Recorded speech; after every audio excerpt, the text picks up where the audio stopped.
guys, welcome back to my channel. Sorry about all the fan noises, it just gets hot up here in the air conditioning. If I have the air conditioning on really cold to be cool up here, then it gets really cold downstairs. So anyway,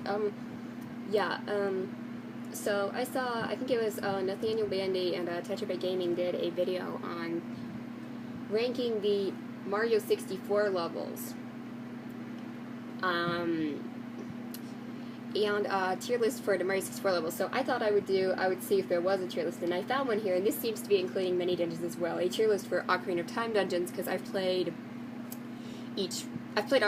Ocarina of Time twice now, and I feel like I'm pretty familiar with all the dungeons, and this is going to be my opinion, so we have S, A, B, C, and D tiers here.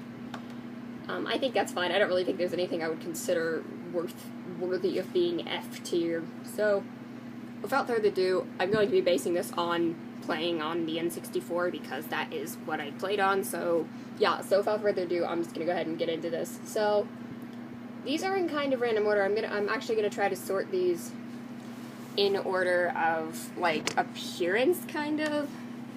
That doesn't make a lot of sense, but I'm gonna try to sort these, like, okay, Deku Tree is first, except it's not working for, again, my laptop hates me. Okay, Water Temple comes after Ice Cavern, so I'll go ahead and move that, because I can. Jabu comes after Dodonga's Cavern. Gerudo Training Grounds is second to last before Ganon's Castle. At least the order I tackled them in. I'm going to put them in the order I tackled them in. I prefer to tackle them in. Okay, Bottom of the Well, I usually do after... I do it after Water Temple, before Shadow Temple. So that would be right there. Shadow Temple's already there. Shadow Spirit, Gerudo Training Grounds. Okay, Deku Tree, Fire Temple. I do Fire before Forest, personally. I prefer to do that. So, anyway, they're in order now. I have them in order of the order I usually do them in. So, alright, so the first one is inside the Deku Tree. So, this is a great tutorial dungeon.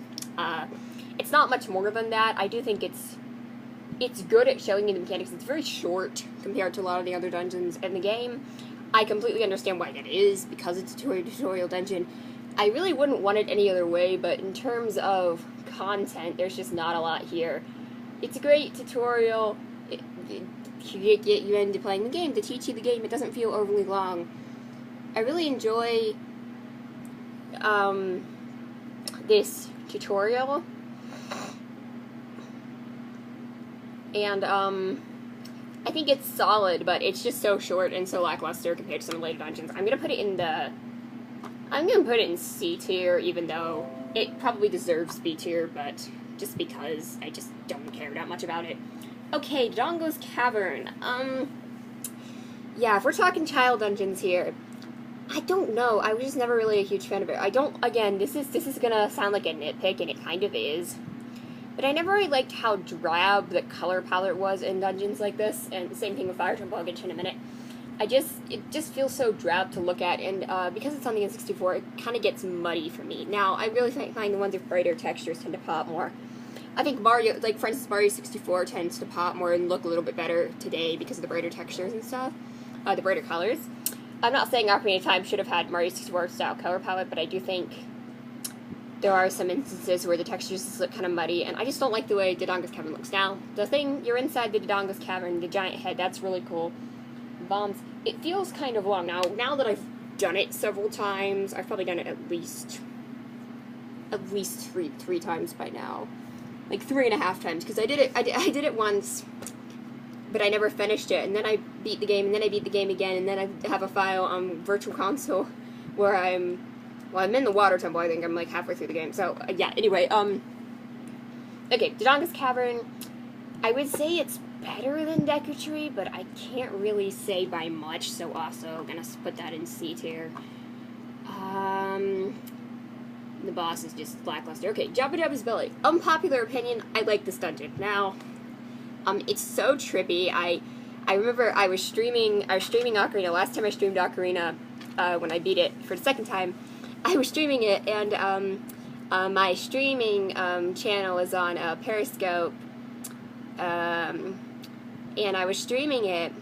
I forget what the link is for my Periscope, but basically if you follow my Twitter, which is just at Soraya Starlight, you'll get notified when I go live. Anyway, that's off topic. But anyway, I was streaming Ocarina of Time, and I remember talking about, like, what the hell were they on when they made Jabba Jabba's Baby. I think the fact that this does have a brighter color palette helps, in my opinion. I just think the stuff is so unique. There are some annoying parts, though, with Wardo. I wouldn't say it's the best dungeon or anything. It's tolerable. But I really love the boss Baronade, and I love the, just the way it looks. I know a lot of people really hate that. It's like, that's so disgusting. But no, I think it looks cool. And I love the utilization of the boomerang. The dungeon item here is really good. So I think I'm going to put it B tier. It still has a number of things dragging it down, mainly Rudo. And, also this is based on after playing it twice. So for instance, if there was a dungeon I hated the first time through and then learned to appreciate it my second time, I'm going to be basing it on the second time. Okay, Fire Temple. And I do Fire before Forest because I like having, as much as I love Forest Temple, and we'll get to that, it's kind of a nightmare to backtrack, so, I like having, Forest Went and having more magic in Forest Temple, so I get magic from Fire Temple. I just prefer to beat Fire Temple first, partly because I just find it not very interesting. Again, the color palette's bland. There are some cool things. There's the spiral, you climb up the thing. I just don't find the Fire Temple all that interesting, like, at all. Just for you Goron, climb up a thing, free another Goron. It just feels very monotonous to me. I'm gonna put it, it's still solidly designed, and the boss is good. I think I'm gonna put it in B tier, but I'm gonna put it above, or below Jabba Jabba's Belly, because I still think I prefer Jabba Jabba's Belly too, because at least Jabba Jabba's Belly is short. Like, Fire Temple just feels really long to me. It just goes on for too long. Like, it's not that long once you know where to go, but it's just kind of annoying. Okay. Alright. Forest Temple. Easy S tier. Ice Cavern. I love the design of this place. Like, it's annoying. Like, ice physics are annoying. There's a couple minor annoyances, but I think Ice Cavern is awesome. I love just blitzing through it. It's a mini dungeon, but it's so awesome. So I'm putting it in A tier. It's not really a full enough dungeon deserving of S tier, but I'm putting it in A tier. Okay, Water Temple. I like it more than Jabba Jabba. Well, there's no escort mission. I like it more than Jabba Jabba's Belly, but less than Forest Temple. I think I'm going to put it in A tier as well, because there's so many good puzzle designs, but I'm not putting it in S tier, because there's too much menu shenanigans, and, the boss is really underwhelming, so I'm not putting it. And that slope getting up to the boss is so annoying. And I always forget something, or, like, where to go, and end up wasting time, so there's some design flaws, but I think I love the atmosphere, I love the music, I love the puzzles. I always screw up and accidentally warp out or use Forest Wind in the wrong place, or, like, I always do something stupid in the Water Temple, which is why I can't really justify putting it in S tier, even though I would say the design philosophy, the way it's designed, it probably deserves it, but Alright. Bottom of the well, D tier. I do not like this dungeon. I mean, once you have Lens of Truth, I guess it's okay, but when you don't have Lens of Truth, you always fall down, I always forget where to go. I just don't like it. Okay, Shadow Temple. I'm gonna put in B tier above Jabu. Not my favorite temple. Partly just because of how ludicrously difficult it is, and I know you say, like, oh, Water Temple is hard. Everyone's like, Water Temple's hard, but no, Shadow Temple to me is the bane of my existence. The fact that you can't set Forest Wind points wherever you want, and, like, it just always sends you back. The fact that there's so much bullshit platforming, the fan room, the boss is cool. Like, I like the atmosphere and design, but I just don't.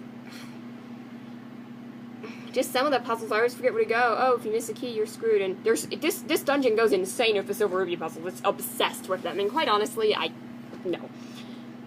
Shadow Temple, probably my second least favorite adult dungeon after Fire Temple. I used to really like this. I thought, oh, it's so cool. You got the boat, and it is cool. There are things I like about it, but I just find it way too frustrating for its own good. Speaking of Water Temple, the menu shenanigans there mostly consist of switching boots all the time, which is kind of annoying. But in Shadow Temple, you have boots, and you also have Lens of Truth to deal with, and Ocarina, because I always swap Lens of Truth Ocarina. I basically let them share an item slot. I usually keep Ocarina on one item slot, and I usually replace Ocarina with Lens of Truth when I need Lens of Truth a lot, because it's just a quick thing to use. So I still have a slot free for, you know, bombs or whatever, because I always keep Hookshot equipped to see right. So I still want to have my left slot free for whatever I need it, bombs or whatever in Shadow Temple. So, because I have to equip Lens of Truth, you have to go out of your way to... oh, yeah, you have to get Dense Fire just to get in there. Then you have to go out of your way to equip Ocarina for the boat ride, and then equip Lens of Truth again for Bongo Bongo, and you have to have hover boots at certain points, but oh, you want to take those off because they have bad traction, and then you have to have iron boots in the hall. I honestly find the menu shenanigans way worse in Shadow Temple than Water Temple. Water Temple, it's just swap the boots, like swap the boots over and over. It mostly stays on the same screen, with the exception of needing to swap bombs and arrows. That's like the only other time it gets annoying, but that's no different from any other dungeon, so... personally, I think Shadow Temple is way worse than Water Temple, but it's still got some really cool design stuff. Okay, Spirit Temple. I'm putting that in S tier over Forest Temple, I think. I love both of these so much. They both deserve S tier.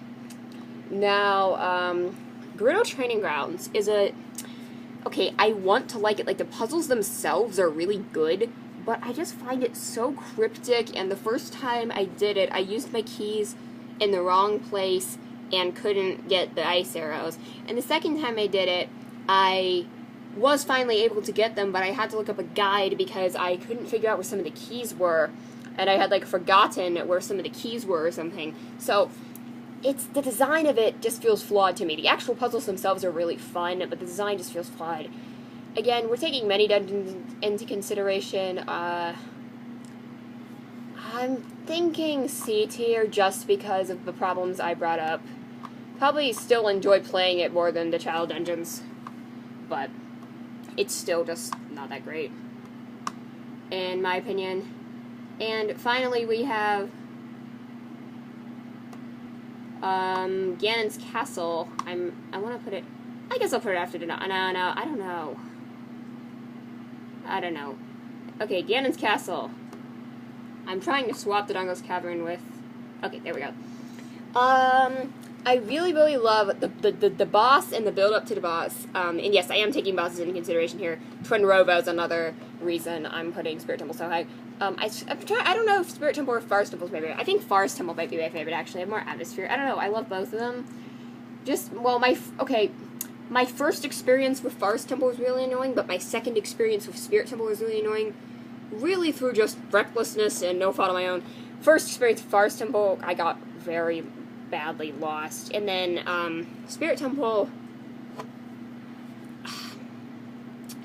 was bad because if you watch my stream, again, Periscope, it's on Periscope, my Twitter is Sarai Starlight, but if you watch my stream, basically, I glitched the game at the end of the child section. I was playing on original hardware, and I, like, yanked the controller, or did something stupid, and it froze.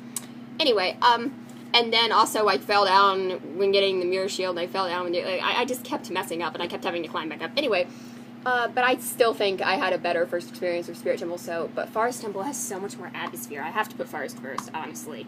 Okay, Ganon's Castle, I love the build-up. It's a really good dungeon. I'm putting it A tier. I'd say above Ice Cavern, because Ice Cavern is just a mini dungeon. I'd say Water Temple. Okay, like, Ganon's Castle has the boss, but Water Temple has the puzzles, and, like, that's what's important in Zelda, so, I know a lot of people don't like Water Temple, and a lot of people don't like, well, a lot of people do like, a lot of people don't like Jabba Jabba's Belly, and a lot of people really like, Fire Temple, and, I don't know, this is my experience playing it, what I think the design, how good the design was, how whatever, I just personally think it was. That's just personally my ranking, so yeah, that's about it for the video. See you all later, bye.